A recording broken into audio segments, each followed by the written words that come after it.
बिस्मिल्लाहिर्रहमानिर्रहीम। आज हमारी वीडियो का मौजू है कि अशरफ आसफ जलाली, जिसे कंजुल उलमा, ये एक नासबी है बहुत बड़ा और बरेलवियों ने इसे खिताब दिया कंजुल उलमा का।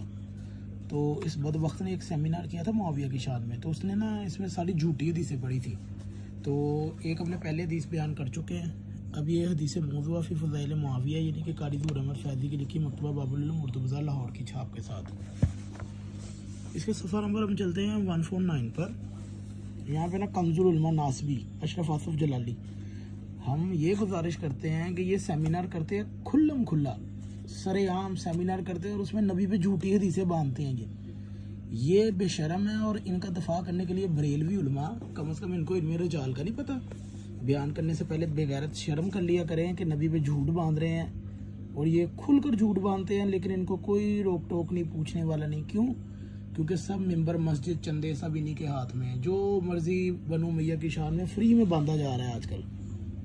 तो ये है जी, कंजुल उलमा ने हदीस पढ़ी जी। सैयदना अनस बिन मालिक बयान करते हैं कि नबी करीम ने फरमाया, क़यामत के दिन मुआविया बिन अबी सुफियान के अलावा अपने किसी सहाबी को गैर हाजिर नहीं पाऊंगा, तो 80 या 70 साल तक नहीं देखूंगा। फिर वो 70 या 80 साल के बाद मशक़ अज़खर की ऊँटनी पर बैठकर मेरी तरफ आएगा, जो रहमत इलाही से ढकी होगी। उसके पाँव ज़ब्र जद के होंगे, तो मैं कहूँगा,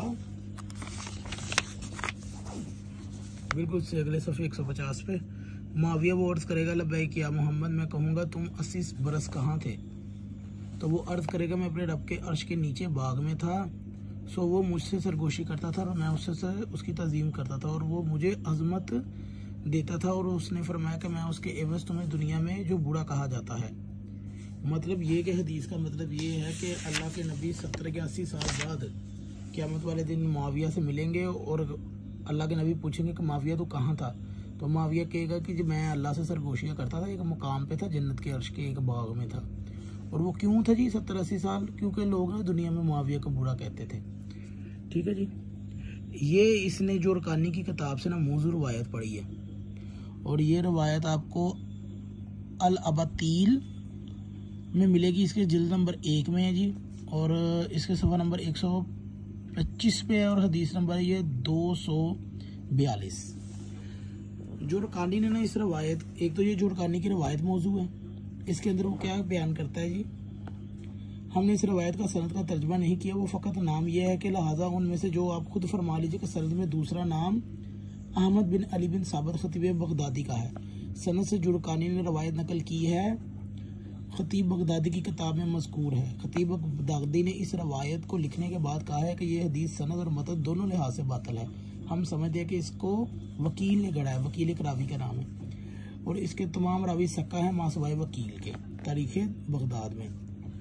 हमारा मकसद ये है इस वीडियो को बयान करने का कि अशरफ आसफ जलाली जब ये जोरकानी की किताब से ये पढ़ रहा था, इसके बाद ज़हबी की किताब भी मौजूद थी, हजर अस्कलानी की किताब भी पास में पड़ी थी। इस बेगैरत और नासबी मुल्ला को ये शर्म ना आई कि इस रवायत के रद्द के अंदर उलमा की किताबें साथ में पढ़ी है, वो भी पढ़ता।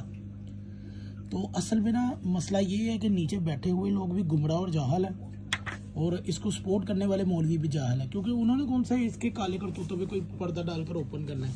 ये तो अहले इल्म ही जानते हैं कि इनको कैसे नंगा किया जाना है। खैर, खतीब की इबारत में वकील से मुराद सनद का 5वां रावी अब्दुल्ला बिन हफ्स है।